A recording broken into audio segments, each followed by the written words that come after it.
अगदी अलीकडेची गोष्ट. हरी मुंबईला आहे एवढंच समजलं होतं. मुंबईत कधी गाठभेट झाली नाही. भायखळा ते विटी स्टेशन असा लोकलनं प्रवास करीत होतो. मधल्या पॅसेजमध्ये बरीच मंडळी खाली बसलेली असतात. त्यातल्या एका चेहऱ्याकडे माझं लक्ष जातं. मी हरीला ओळखतो. त्याला पाहून मला धक्काच बसतो. त्याचे हातपायही त्याच्या बापासारखे भेगाडलेले असतात. तोंड तापसलेलं, त्वचा लाल पडत चाललेली. हरीलाही महारोग फुटला म्हणायचा. माझ्याच हातापायांना महारोग फुटला असं क्षणभर वाटलं. कोंडवाड्यातील झाड ही कविता मला आठवली. ही पानं कसली, महारोग्याच्या बोटासारखी झडलेली पानं. खरंच हरीला तोंड दाखवू नये असं वाटलं.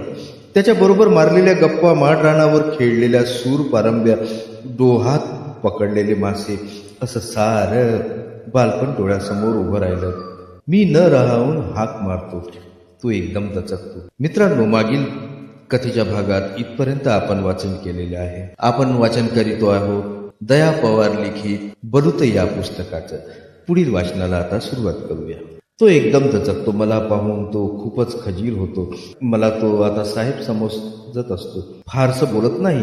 त्याचं सारं चैतन्य जसं काय कोणी शोधून घेतले. माझ्याकडे नुसता एकटक बघत राहतो. पुढच्या स्टेशनवर गाडी जेव्हा थांबते तेव्हा तो लगेच उतरून चालू लागतो. माझ्या लक्षात येतं पायाच्या जखमांमुळे त्याला चालता येत नाही.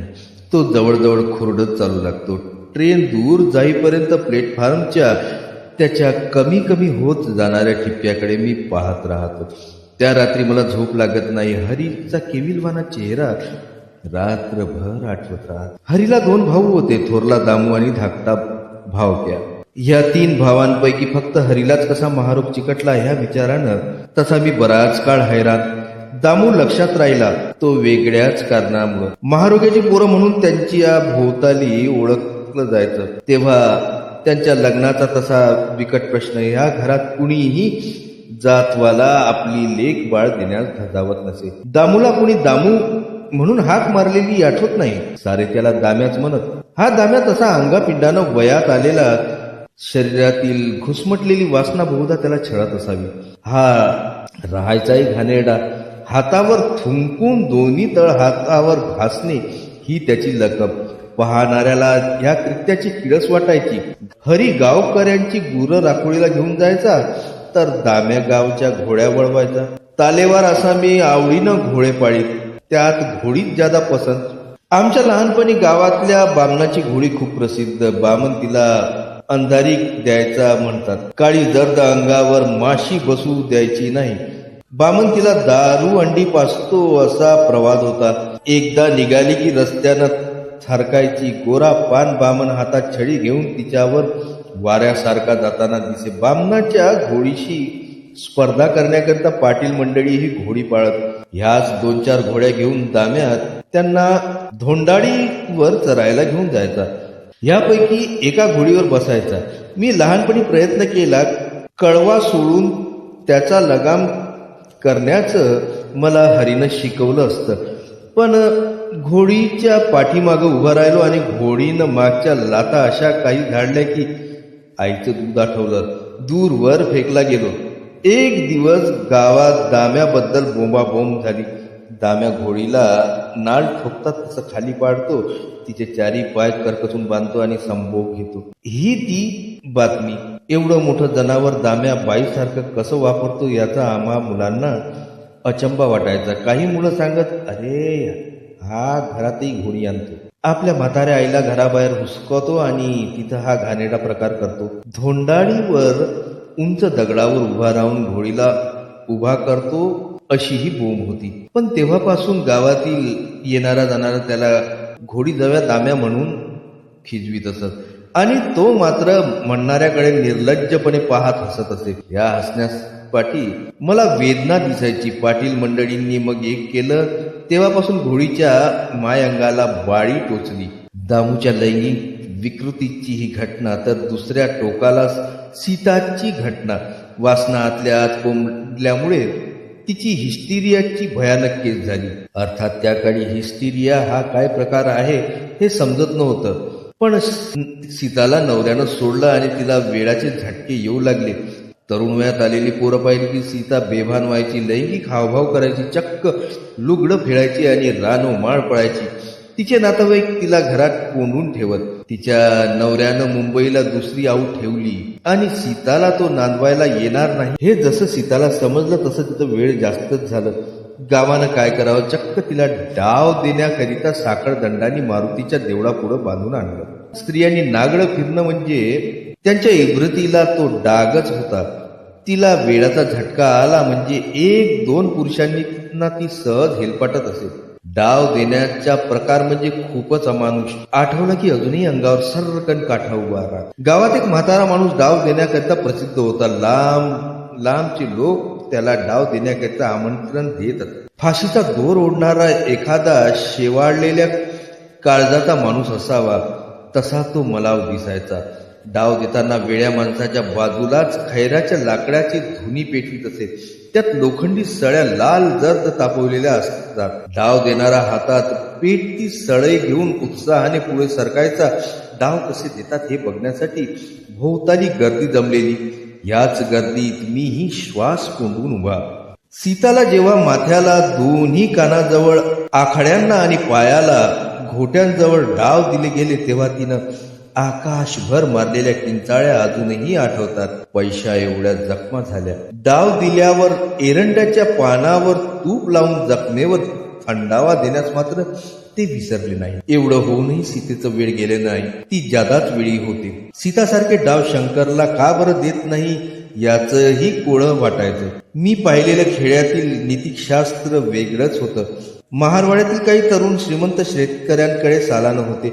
अशा वेळी त्यांच्या मराठा बायांशी हमखास संबंध यायचा. या स्त्रिया त्यांचा उपभोग घेत पण त्यांना पाणी वाढताना किंवा भाकरी देताना वळून देत. या स्त्रियाही त्यांचा बाट धरीत. ह्या प्रकरणाची मला गंमत वाटे. तर ठाकर मंडळीचं नीतिशास्त्र वेगळंच. त्यांचा कारभार बराच खुल्लम खुल्ला. अशा वेळी एखाद्या मुलीला परपुरुषापासून दिवस गेले हे ठाकरांच्या पंचांना समजलं तर त्या मुलीला पंचात आणलं जायचं. त्यावेळी असाच ऐकलेला एक फैसला आठवतो. मुलगी चक्क म्हणाली, कुळाकडं केलं माय अंग, त्यात किडूक गेलं की काडूक गेलं हे मला काय ठाव. अशा वेळी पंचांची बोलती बंद व्हायची. तिला निर्दोष सोडलं जायचं.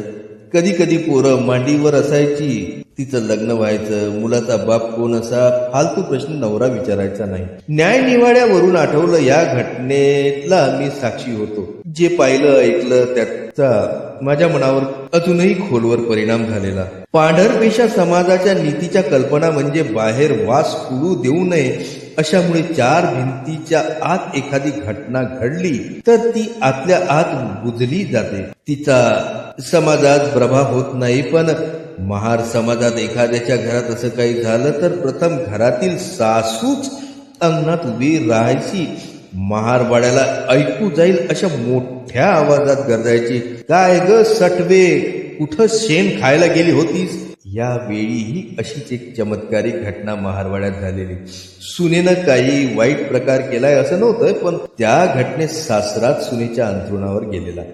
सून खूप नेकीची असते. नवरा नोकरी निमित्त मुंबईला राहावयास घर मिळत नाही. त्यामुळं नुकतंच लग्न झालेल्या बायकोला तो मुंबईला नेऊ शकत नव्हता. सासरा विदूर, 4 चौघात बसणारा उठणारा. ज्या रात्री सासरा अंथरुणावर जातो त्या रात्री सून बोंब मारून उठलेली.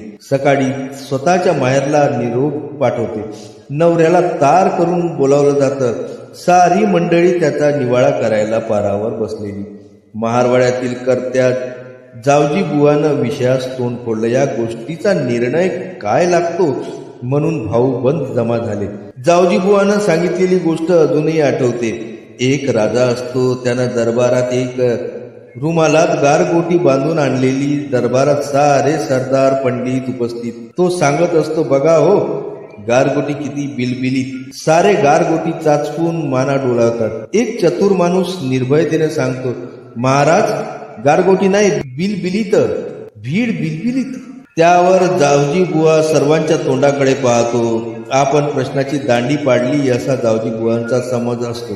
पण नवरा मुलगा हा प्रश्न वेगळ्याच पद्धतीने हाताळतो. ही मी जी बायको केली आहे ती माझ्यात आणि बापात सामायिक आहे. मी काही म्हाताऱ्या बापास दुखावणार नाही. पाहिजे असेल तर सासऱ्यानं मुलगी घेऊन जावी. ह्या उत्तरानं सारे देखून जातात. पुढं काय बोलावं हे कुणालाच सुचत नाही. आपण न्याय निवाळा करू असं जे पंचांना वाटतं ते त्या दिवशी हिरमुसतात. सासरा काय समजायचं ते समजतो. मी मात्र दिलेल्या निर्णयामुळं अंतर्मुख होतो. शेवटी अशा प्रश्नांकडे पाहण्याचा हाही एक दृष्टिकोन असू शकतो. त्या दिवशी त्या माणसानं असा जगावेगळा निर्णय कसा बरं दिला, हे धारिष्ठ त्यानं कसं बरं मिळवलं, हा प्रश्न माझ्या मनात बराच काळ सतावत राहिला. हे मात्र खरं, मेहतरांवर खजील होण्याचा प्रसंग असा अनेकदा यायचा. आता सुदाम बुवाच बघा ना, येसकर पाळी बंद असं जरी ठरलं गेलं तरी सुदाम बुवा गावात जाऊन पीठ मागायचा. इनवट कुणाचं ऐकायचं नाही म्हणायचा. मग पोसा मला आणि माझ्या बायकोला. सुदाम बुवा म्हणजे महारवाडीतील वल्ली होती. त्याच्या एका हाती चिपळे आणि दुसऱ्या हाती तंबोरा. तो गावात जाऊन एकतारीवर भजनं म्हणायचा. सुदाम बुवाला मूठ पीठ मिळायचं. त्याचा पेहरावाही तसा गमतीदार. डोक्याला लाल पागोट, कपाळाला शेंद्राचा टिळा, गळ्यात विठोबाची माळ, वशाट हातांना ती तो माळ घटकाभर खुंटीला लटकवून ठेवायचा. त्याच्या अंगात बाईजवळ फाटलेल्या जुन्या पुराणा कोटाच्या आतल्या खिशात मावशी असायची. मावशी म्हणजे चिंध्याची बाहुली. तिच्या पायात घुंगरू बांधलेले, डोक्याला केसाचा बुचडा. ही मावशी त्याला काही कमी पडू द्यायची नाही. सुदाम बुवाला म्हातारपणापर्यंत काही मुलबाळ झालं नाही. मुलबाळ झालं नाही. लोक म्हणायचे याला वंशवूळ होणार. त्याच्या चेहऱ्यावर मात्र दुःख नसायचं. सारखं चेहऱ्यावर चैतन्य खेळायचं. स्वतःचा वंशवूळ व्हायला आला, पण वांजोट्या बायांना मूल देतो म्हणून भोवतालच्या भागात त्याची खूप प्रसिद्धी. त्यामुळे त्याच्या भोवती नेहमी बायकांचा घोळका. सुदाम बुवाजवळ भानामती होती. आज सत्य साई बाबा हातातून उदी काढतो म्हणून कोण कौतुक. सुदाम बुवा हातातून शेंदूर काढायचा. प्रथम हवेत स्वच्छ मोकळे हात दाखवायचा. तुम्हाला तुमच्या हातात तळहात पुढं करायला सांगायचा. दोन्ही तळहात एकमेकावर घासले म्हणजे तांदळावर शेंदूर पडायचा. खुशीत असला म्हणजे आपल्या वयाच्या पोरांसोरांच्या हातावर शेंदूर पडायचा. त्याच्या मावशीवरून आठवलं, ह्या मावशीचा प्रताप मी लहानपणी डोळ्यांनी पाहिला. ह्या मावशी बरोबर तो संवाद करायचा, तिला साकडं घालायचा. वडील असताना वडिलांच्या ताप्यात हा सूर वाजवायचा. असंच एकदा ठाकरांच्या लग्नाची सुपारी मिळाली. ताप्याबरोबर मीही गेलेलो. मला खूपच भूक लागलेली. लग्न लागल्यावर मध्यरात्री वादंत्र्यांना लापशी किंवा भात मिळायचा. तोपर्यंत भुकेनं मी रडकुंडीला आलेलो. या दरम्यान एक बाई सुदाम्याकडे गंडादोरा मागायला आलेली. पोर झालं नाही तर तिचा नवरा सवत आणणार होता. सुदाम बुवानं शक्कल लढवली. समोरच्या आंब्याच्या झाडाखाली 12 अंड्याची चाणकी, तुपातले 12 पराठे नेऊन ठेव. मावशीचा हा उतारा आहे, तुला मावशी नक्की पावेल असं म्हणून तिच्या डोक्यावरून मावशी उतरवली. बाई जाते आणि काही वेळानं उतारा घेऊन येते. आम्ही त्यापूर्वी जवळपास लपून बसलेलो. बाई उतारा ठेवून निघून जाते. तोच आम्ही त्या उतार्यावर तुटून पडतो. एकदा मात्र मावशीच्या प्रतापाची काही मात्रा चालली नाही. गावातील विठोबाच्या देवळापुढं श्रावणातील पारायण चालू असताना सुदामबुवा मंडपातून वाहना घालून गेला. झालं, गावकऱ्यांचं माथं तापलं. त्याला गावकऱ्यांनी लाता बुक्यांनी कुचललं.